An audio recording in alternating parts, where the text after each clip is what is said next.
The Lord be with you. And with your spirit. A reading from the Holy Gospel according to Luke. Glory to you, O Lord. At that time Jesus came to Jericho and intended to pass through the town. Now a man there named Zacchaeus, who was a chief tax collector and also a wealthy man, was seeking to see who Jesus was. But he could not see him because of the crowd, for he was short in stature. So he ran ahead and climbed a sycamore tree in order to see Jesus, who was about to pass that way. When he reached the place, Jesus looked up and said, "Zacchaeus, come down quickly, for today I must stay at your house." And he came down quickly and received him with joy. When they saw this, they began to grumble, saying, "He has gone to stay at the house of a sinner." But Zacchaeus stood there and said to the Lord, "Behold, half of my possessions, Lord, I shall give to the poor. And if I have extorted anything from anyone, I shall repay it for 4 times over." And Jesus said to him, "Today salvation has come to his house, because this man too is a descendant of Abraham. For the Son of Man has come to seek and to save what was lost." The Gospel of the Lord. Praise to you, Lord. This second day of this last week in ordinary time, the liturgy of the word still is severe with us. Remember yesterday the Lord is telling us through the Apostle John, "I have something against you because you have lost the love that you had at first."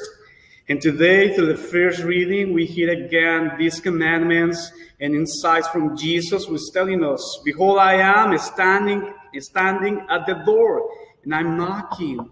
I'm seeking to enter." Today, I always call this day the infusion of the grace of Christ that is always looking to enter into our hearts. Because as we contemplate the gospel, Jesus wants to dine with this Zacchaeus, with this man. We could not see him because he has an impediment, not because he is short in stature, as he is, the gospel is telling us, but because the lack of grace that he has in his life, because of many bad things he has done through his entire life. So to say this, we need the grace of Christ in order to see marvelous deeds in our lives. We see this active sanctifying grace that we have received from the sacraments and we have achieved because somebody brought us at church, our parents, godparents, or the people who was in charge of us when we were young and little, they brought us to church. Somebody took that decision, they professed the faith, and they renounced Satan in our name, and then we received that sanctifying grace.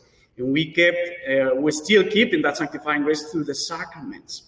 But that experience needs to be shared with others, because otherwise many people is lacking, just as Zacchaeus. And we cannot see marvelous deeds in our world because sometimes we do not share this loving grace of Christ. So today, as we hear in the first reading, Jesus is inviting us to wash our clothes in the blood of the Lamb, to also be victorious in this world, saying no to temptations, and then finally to open the door of our hearts to Jesus so his grace may enter and do something for us and in behalf of others. So let us contemplate in this last week as we are approaching the festivity and solemnity of Christ the King, ways that we may invite others to be aware of this knocking at the door of their hearts from Jesus. So many people may answer this call and open their hearts to this sanctifying grace that Christ has come to give us because he is loving and he is merciful. Amen.